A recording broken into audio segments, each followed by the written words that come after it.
दोस्तों नमस्कार। एक बहुत ही महत्वपूर्ण जजमेंट के साथ आज मैं आपकी सेवा में फिर से उपस्थित हूं और ये जो जजमेंट है इसका जो राइट है विमेन का उसके ऊपर बात करेंगे। एक बहुत ही महत्वपूर्ण जजमेंट इस बारे में आया है। तो ये सुप्रीम कोर्ट का जजमेंट है। ये बहुत ही इंटरेस्टिंग केस है जिसमें वीमेन प्रॉपर्टी राइट की बात को सुप्रीम कोर्ट के जो बेंच है जस्टिस सीटी रवि कुमार साहब और जस्टिस संजय करोल साहब उन्होंने स्पष्ट किया है। इस अपील में जो निर्णय था हाई कोर्ट का, आंध्र प्रदेश हाई कोर्ट का, उसको चैलेंज किया गया था। इस केस के अगर हम फैक्ट की बात करें तो उसका इस प्रकार है कि कल्ला कोरी स्वामी जो हैं उनकी दो शादियां हुई। एक पहली शादी हुई, उससे बच्चे हैं, और दूसरी शादी हुई वीर भद्रम्मा से जो उनकी सेकंड वाइफ है, उससे भी बच्चे हैं। तो हुआ ये कि 25 अगस्त 1933 को एक पार्टीशन डीड तैयार की और उस पार्टीशन डीड के मुताबिक जो श्रीमती वीरभद्रमा थी, जो सेकंड वाइफ थी, उनको जो है प्रॉपर्टी का राइट दिया कि वो एंजॉय करें इस प्रॉपर्टी को के, और ये कहा उस पार्टीशन डीड में कि जब तक वो जिंदा हैं, जब तक वो प्रॉपर्टी को राइट को वो एंजॉय करें, और डेथ के बाद में जो भी उनके बच्चे हैं, पहली वाइफ से या दूसरी वाइफ से जो बच्चे हैं, उनमें वो संपत्ति यानी कि वो खेत था, जमीन थी, लैंड थी, वो बराबर बांट दी जाए। तो जो श्रीमती वीरभद्रम्मा थी, जो सेकंड वाइफ थी, वो 6 फरवरी 1973 में उनकी डेथ हो गई और उन्होंने उस जो पार्टीशन डीड थी उसके मुताबिक जो प्रॉपर्टी थी वो सारी की सारी जो उनके बच्चे थे, पहली वाइफ और दूसरी वाइफ, उनके बीच में डिवाइड कर दिया गया। अब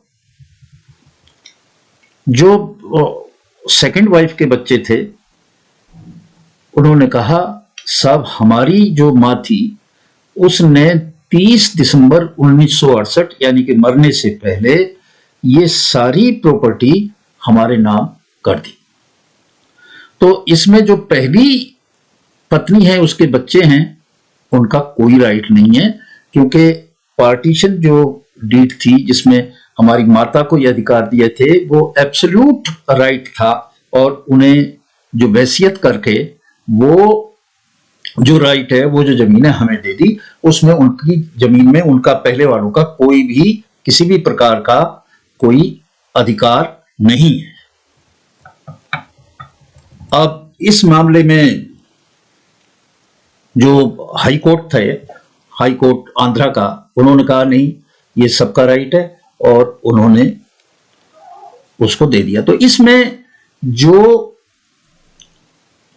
दूसरी वाइफ के बच्चे थे उन्होंने कहा कि साहब जो सेक्शन 14(1) है हिंदू सक्सेशन एक्ट 1956 का, उसकी जो धारा 14(1) है वो एब्सोल्यूट राइट देता है किसी भी औरत को कि वो उस प्रॉपर्टी का जो मर्जी करे, और हमारी मां ने हमारे नाम विल करके वो प्रॉपर्टी हमें दे दी, और मां जो थी हमारी, उसको पूर्ण स्वामित्व उस प्रॉपर्टी का था। तो इसलिए जो पहली वाइफ के बच्चे हैं उनका कोई भी अधिकार इस बारे में नहीं है। तो उन्होंने 14(1) जो था हिंदू सक्सेशन एक्ट, उसका सहारा लिया। अब ये जो है पहली के जो बच्चे थे, पहली वाइफ के, उन्होंने कहा साहब ऐसा नहीं है, जो सेक्शन 14(2) है हिंदू सक्सेशन एक्ट का 1956 का, वो साफ कहता है कि अगर कोई लिमिटेशन है तो उस लिमिटेशन की कदर की जाएगी। अगर कोई कंडीशन कोई उसके ऊपर लगा दी गई है तो वो कंडीशन मानी जाएगी। एब्सोल्यूट राइट नहीं है, संपूर्ण स्वामित्व नहीं है, एब्सोल्यूट राइट होगा, एब्सोल्यूट राइट नहीं होगा, और इसलिए जो प्रॉपर्टी है सब में बराबर बांट दी जाए।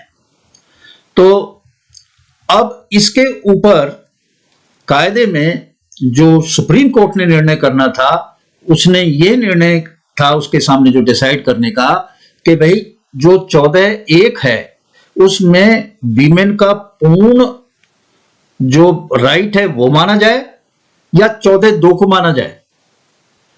14(2) को माना जाए जो लिमिटेशन को भी कह रहा है।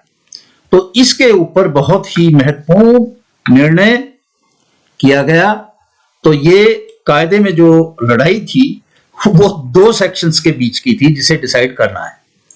जो अगर मैं साफ तौर पे कहूं तो जो अपील करता थे प्रतिवादी, उनकी 14(1) के आवेदन का पक्ष लेते हैं, जो वादी प्रतिवादी है वो 14(2) का पक्ष लेते हैं।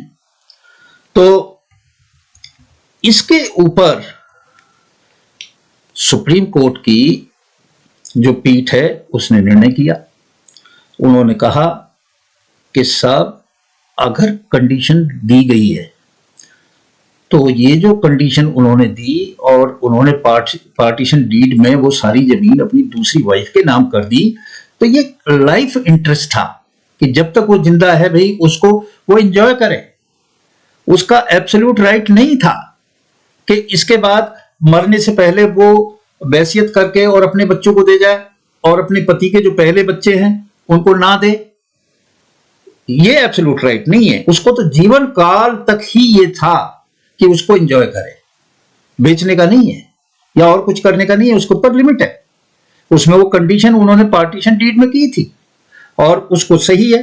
तो इसके बाद उसकी जो अपील उन्होंने की थी, जो बराबर का करने के खिलाफ उन्होंने की थी आंध्रा हाई कोर्ट के, उसको सुप्रीम कोर्ट ने रिजेक्ट कर दिया। अर्थात सुप्रीम कोर्ट ने यह माना कि अगर विल के जरिए, पार्टीशन डीड के जरिए या और किसी इंस्ट्रूमेंट के जरिए कोई इस तरह से अपनी प्रॉपर्टी का राइट दे रहा है और उसमें कंडीशन लगा रहा है तो वो कंडीशन भी मानी जाएगी। यानी कि जो धारा 14(2) है हिंदू सक्सेशन एक्ट की, उसको उन्होंने सही माना और विमेन का जो एब्सोल्यूट राइट है उसको नहीं माना 14(1) को। तो इस निर्णय के बाद में ये बात अब स्पष्ट हो गई है कि अगर कोई प्रॉपर्टी दी जा रही है और उसके साथ कंडीशन है किसी भी महिला को, तो उसका एब्सोल्यूट राइट नहीं है। ये बहुत ही महत्वपूर्ण निर्णय है। आज इन्हीं शब्दों के साथ मैं आपसे विदा लेता हूं। नमस्कार।